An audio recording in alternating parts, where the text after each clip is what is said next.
नमस्कार, मैं ट्विंकल दीक्षित। आप देख रहे हैं इंडिया राइज टीवी।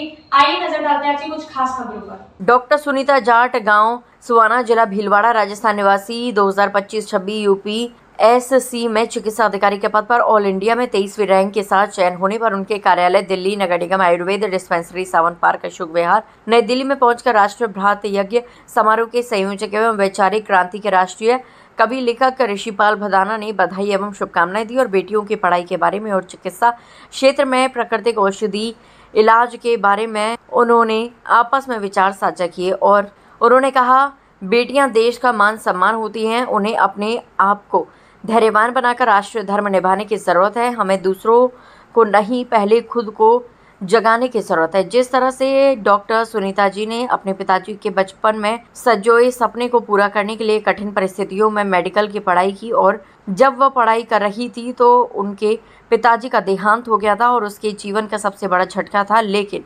उसने अपने सपने को जिंदा रखा। इसी बीच उसकी शादी हुई, जहां उन्होंने कठिन चुनौतियों का सामना करना पड़ा और जब उन्होंने अपने सपने को प्राथमिकता देने की बात की तो उनके रिश्तों में दरार आ गई और उन्होंने पढ़ाई में उनका साथ नहीं दिया। ऐसी परिस्थितियों में अपने आप को संभालना बहुत मुश्किल था, लेकिन सामाजिक तानों के बीच उनकी मां ने उनका साथ दिया और एक बार फिर अपने सपनों की ओर कदम बढ़ाए और अपनी मेहनत, धैर्य और अटूट संकल्प के साथ उन्होंने यूपीएससी परीक्षा ऑल इंडिया में 23वीं रैंक प्राप्त करके इतिहास रच दिया और वह आज दिल्ली में आयुर्वेदिक मेडिकल ऑफिसर एएमओ के पद पर कार्यरत हैं और सेवा करके अपने पिता के सपनों को पूरा कर राष्ट्रीय धर्म निभा रही हैं, जो संघर्ष, त्याग, साहस और आत्मविश्वास की मिसाल है और मंजिल पाने की जिद का एक बड़ा उदाहरण बनी हुई है। भीलवाड़ा से ब्यूरो रिपोर्ट।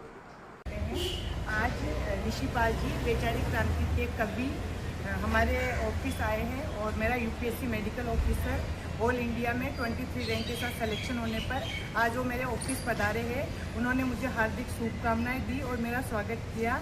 और वो जो अभी हमारे पास आए हैं, मैं उन्हीं की जुबानी उनसे पूछना चाहती हूँ कि आज आप बेटियों के लिए इतना अच्छा कर रहे हो, आपसे काफ़ी डिस्कशन हुआ, काफ़ी बातें हुई, राष्ट्र के लिए भी बहुत अच्छा काम कर रहे हो, तो हम जानते हैं उन्हीं की जुबानी। यह है हमारे राष्ट्रीय कवि ऋषिपाल।